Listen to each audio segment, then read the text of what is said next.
When we talk about business and nature, it's pretty clear that a one-size-fits-all approach is a total non-starter. What nature means to a tech company is just worlds away from what it means to a farmer, right? So how do we get everyone speaking the same language, but in a way that actually makes sense for them? Well, that's the exact problem the Task Force on Nature-Related Financial Disclosures, or TNFD, is tackling, and we're going to break down their really smart solution. So let's really think about this for a second.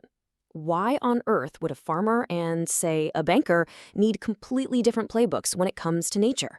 They're on the same planet, sure, but their relationship with the natural world and the risks they're exposed to are just fundamentally different. And yeah, this slide lays it out perfectly. For a company in food and agriculture, the link to nature is, well, it's right there in their hands. Their entire business model depends on things like healthy soil, clean water, and even the bees that pollinate their crops. But for a bank, the connection is a lot more indirect.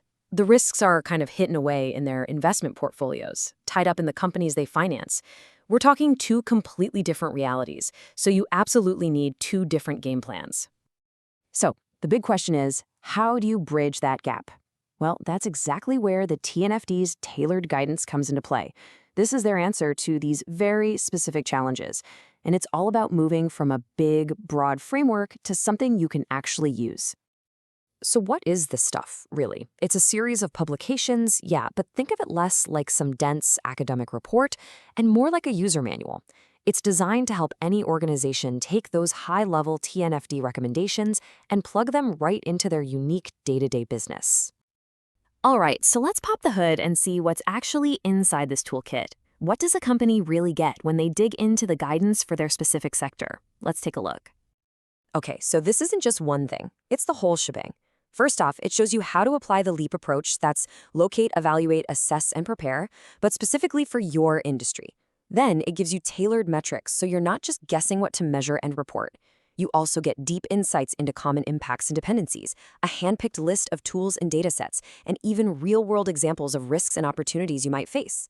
It's basically everything you need in one place. Okay, that's what's in it, but what's the payoff? Why should an organization really care about using this? Let's break down the three biggest wins here. First up, you finally get some real clarity. This guidance is all about taking the LEAP framework from something abstract and turning it into something you can actually do.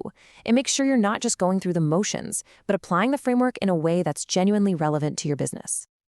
The second huge benefit, you become a master of your sector's metrics. No more guessing games. The guidance literally tells you which disclosure metrics are recommended for your industry. This eliminates all the confusion and helps create data that's consistent and comparable, which, let's be honest, is exactly what investors are screaming for. And number three, and this one is a real game changer, is all about gaining powerful strategic insights. This isn't just a reporting exercise. It's about strategy. The guidance gives you a huge head start in spotting your biggest dependencies, impacts, risks, and most importantly, opportunities. A beverage company, for instance, might realize it's not just nice to invest in protecting a watershed, it's a core business strategy to secure their most vital ingredient.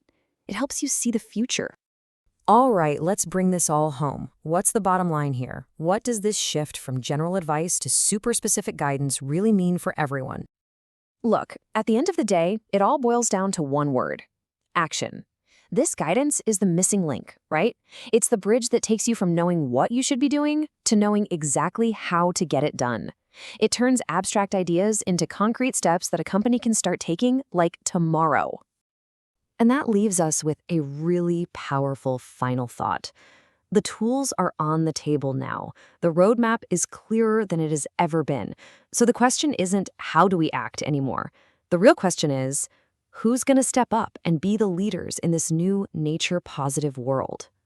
Hey, if you got something out of this breakdown, do me a favor and hit that like button, share it with someone who needs to see it, and definitely subscribe for more deep dives just like this one.